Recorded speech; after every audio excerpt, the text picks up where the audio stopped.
Hi everyone, Stepan here. In today's video I'm going to show you a very instructive game, but before I do that I would like you to join me for a tournament if you can. So I'm helping a friend of mine organize a tournament in Croatia. It's going to be played in Istria, in a little town called Vrsar. It's a beautiful place, it's on the seaside, the environment is relaxing and nice, the sea is great. There are a lot of things to do around there, and most importantly, you can come and play chess. Now, this is the second year we are having the Vrsar Open tournament. First year we had about 80 players, 70 to 80. This year I hope the attendance will be bigger. Now, all the information about the tournament you can find via the chess results links I put on the top of the description. There you can find the tournament regulations and all the information about the prizes, accommodation, and whatever else. Also, in the tournament regulations, you can find Vlatko's email and phone number, so you can call him or email him. But if you would like some more information about the tournament, you can also comment below, and Vlatko and I are going to be answering all the questions for you if you have any. I actually have some pictures of Vrsar. Let me just try to put that up. Okay, let me show you. So yeah, this is Vrsar. Vlatko's house is actually, I may get it wrong, but I think it's over here. So we're going to be staying there. Me, him, and a couple of other chess players. Yeah, you can walk around Vrsar and the sea is just amazing. The town is beautiful. I was first there last year for the tournament. The tournament is held in a gymnasium, actually, a new sports hall they built. And I would say the environment is pretty great for chess. It's a small hall because we are expecting about 100 people, not more than that. And yeah, the field, sometimes it's really strong, sometimes it's, well, I don't really know what to expect, of course, but we are hoping that it's going to be stronger than last year. In any case, the tournament starts on April 25th. So in about 20 days, I'm going to be playing. So if you would like to meet me and join me for a tournament, yeah, you are welcome to go. Again, you can find all the info on the chess results link, all the registered players and stuff like that. But if you have any questions, don't hesitate to comment below. Okay, sorry for this. Let's get to the game. So this is the first round of the Croatian League, which started at the beginning of March. And I'm facing a strong opponent in round one, who I didn't know much about. I didn't really know what he was going to play. So he started e4 and we get into the two knights Caro-Kann. I played bishop g4, h3 takes, e6, normal. Now, main moves here are d3, d4 or g3. He surprised me with ed5. And I've actually never seen this line before. I didn't know what to do, but I was happy in general because after cd5 I get to play knight c6. I have a very natural square for my knight. My dog is very restless and very happy, so if you can hear something, that would be my dog. Hello. Okay, so I get the c6 square for my knight because my pawn isn't blocking it anymore. And here my opponent played bishop e3. Now I was really confused here. I had no idea what was going on. Now later on when I was analyzing the game, I saw that there were 3 games played from this position. In all 3 black played knight f6, which makes a ton of sense. But you can sense that something is happening in this position, and that may be because white blocked queen's defense of c3, you can get away with bishop b4. And bishop b4 is actually a good move. I played it. Okay, so a3 played by white, and here I had two options. Originally, I was going to play bishop takes, pawn takes, and queen f6, which in my mind led to a slightly better position for me. Now, if the queen exchange is declined, then I can maybe get away with knight a5, and on bishop b5 check go king f8. The idea is to set up a blockade on the c4 square to make sure these two pawns don't move. But just maybe. Maybe I would have to insert a6 first, where c4 would come. But I ended up playing queen a5, which is the best move, and it tries to exploit this pin. Now, my opponent played bishop d2. And of course, there's a free pawn to be taken, or is there? So here I would like to invite you to pause the video and try and calculate. I spent an embarrassing amount of time in this position, and I got it all wrong. I spent close to half an hour. I should say that the alternative to taking the pawn is a very normal move like knight f6, which cannot be bad. Knight f6 is just fine, a normal move. But pause the video, try to figure out knight takes d4. Where's my coffee? Okay, so in the game, I did take. And there are a couple of moves you have to look at. One of them is queen g4, which I think could be discarded because of knight c2. The variation is complicated and that would require too much time. So let's not get into that. If you want, you can analyze queen g4 on your own, but it should be fine for black. My opponent played what I'd expected, queen d1. And now I played a move that gives white a winning advantage. I honestly don't think I was ever losing on move 12. Well, in this game I was. There are two ways to keep equality or more than equality for black. The best move should be rook c8, and this I didn't look at all. The idea is, of course, if a takes b, then knight c2.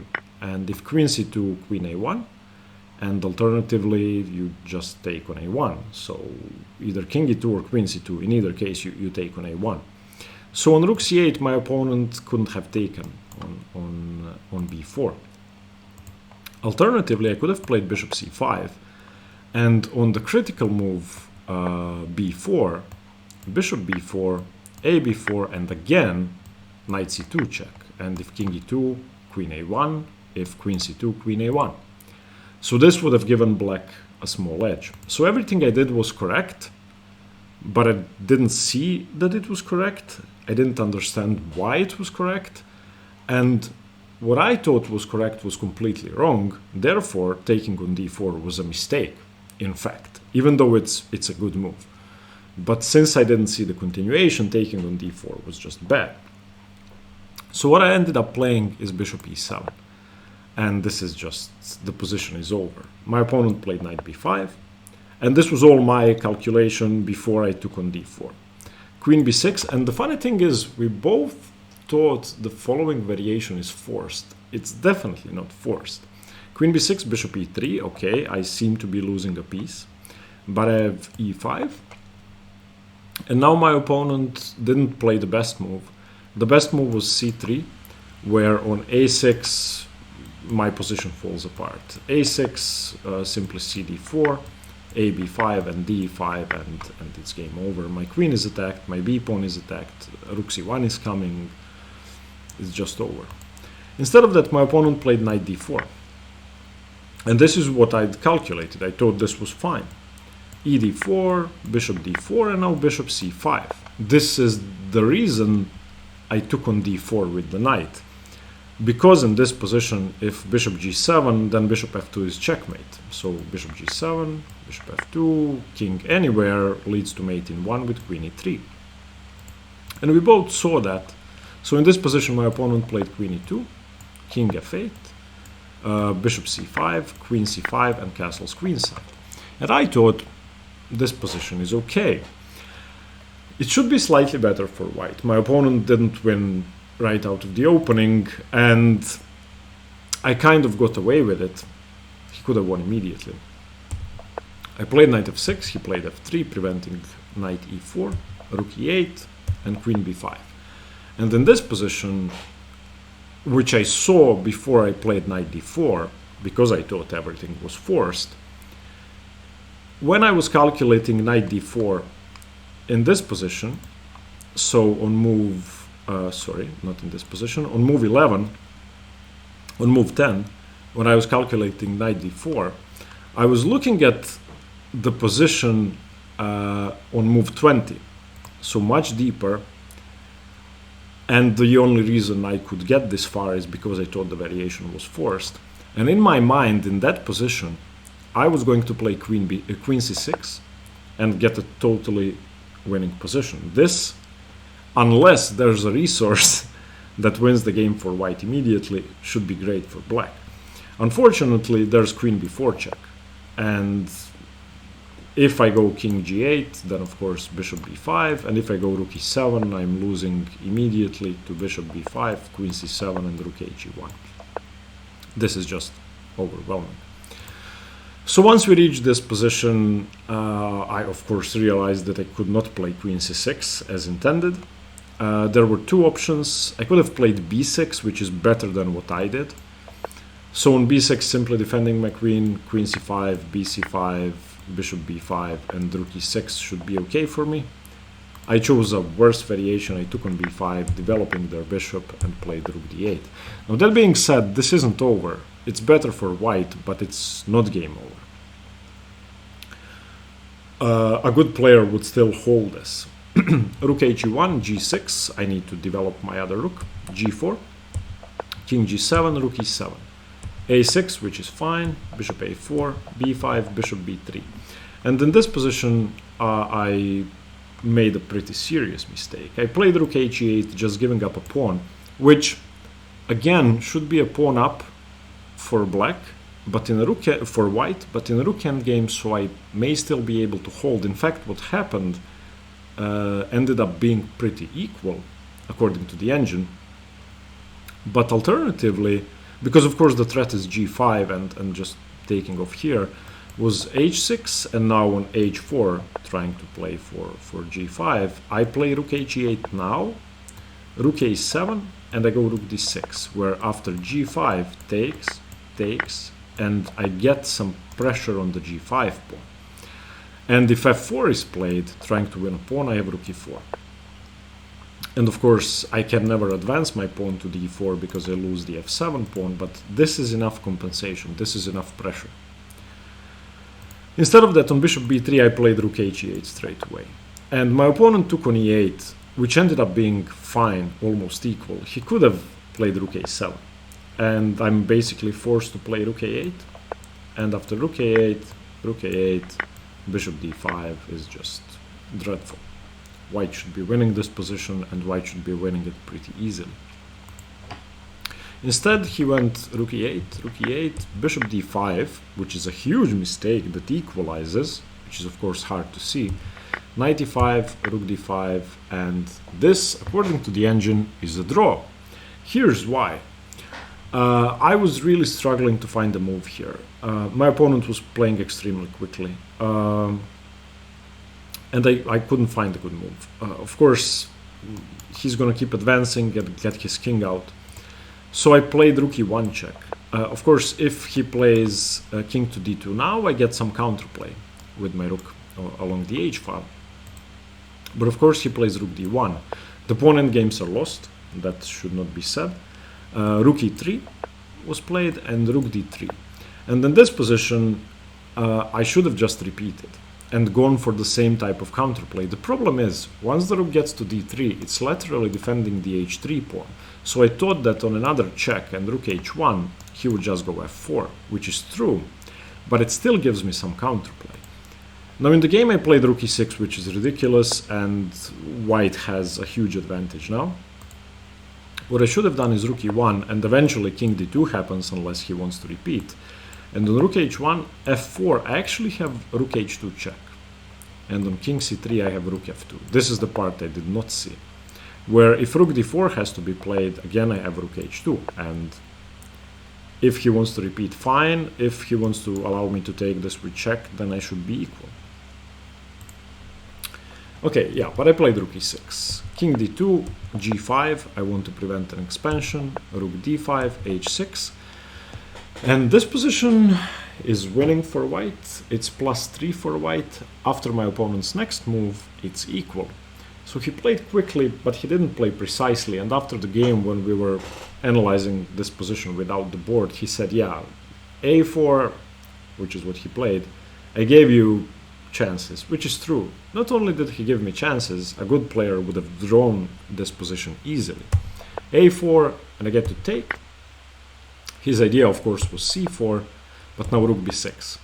And after king c2, I had a way of drawing the game easily, which is what we discussed. I could have just gone rook b4. And if he goes rook c5, I can go rook b3. Easy draw. And on rook b4, if he goes king c3, I can go rook b3 check. Where on king c2, I don't take here. I simply go rook back to b4. I want him to block his pawn. And I had about 20 minutes on the clock at this point, but I was psychologically down, and I thought I just couldn't hold this.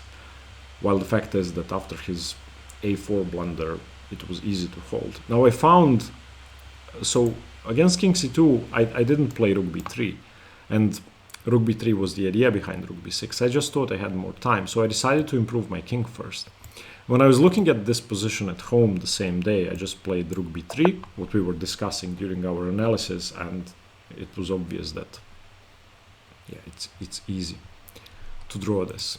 So king c2, king f6. He played c5 here, which is a bad move, but it's a bad move if you punish it. You have two choices here. You can play rook b5 or rook c6. I played a move that loses instantly. I played rook c6, and rook c6 goes against every endgame rule you ever read. It makes your rook passive, the rook is behind the pawn, gives the opponent's king a free hand, like the king can advance to c4 and just keep going forward. What I should have done is rook b5, and this is hard for white. How does white make any progress? If white gets the king to c4, then this pawn falls. If white advances the pawn, then I have a passed pawn on the a file. If white moves the rook away, the pawn is hanging. If white advances f4, I take it. So, for example, rook d6, king e7. If this trade happens, then of course black is fine. Black is more than fine. It should be all zeros, but if I had to choose, I'd take black here. White has so many weaknesses. But yeah, my next move is ridiculous. Rook c6, making your rook passive. So the previous game I showed you, I lost a drawn rook endgame, and I did the same here. And I think the game before this one influenced my inability to play well. I was just afraid to play this position, and I played it extremely poorly. Also, I was off-put by the fact that he was moving instantly. He did make mistakes, but I didn't punish them because I was nervous and afraid, and I expected myself to play poorly. Okay, so of course he played king c3, and this position is just... This is how the game ended. I have no play, I have nothing. He played c6, and I resigned. I basically, in this position after c5, by playing rook c6, I told him, yeah, your king can come all the way down into my position. I'm going to lose in 5 moves, which is exactly what happened. La la la la la. The good news is, though, the next game I'm going to show you is probably my favorite game in the last year or so, maybe even 2 years. And it was unlike any of my other games, so I'm really looking forward to tomorrow's video. Again, join me in Vrsar. You can find all the info on the link below. And if you have any questions, don't hesitate to post them in the comments. Thank you for watching. Stay tuned for more chess, and see you in Vrsar. Bye bye.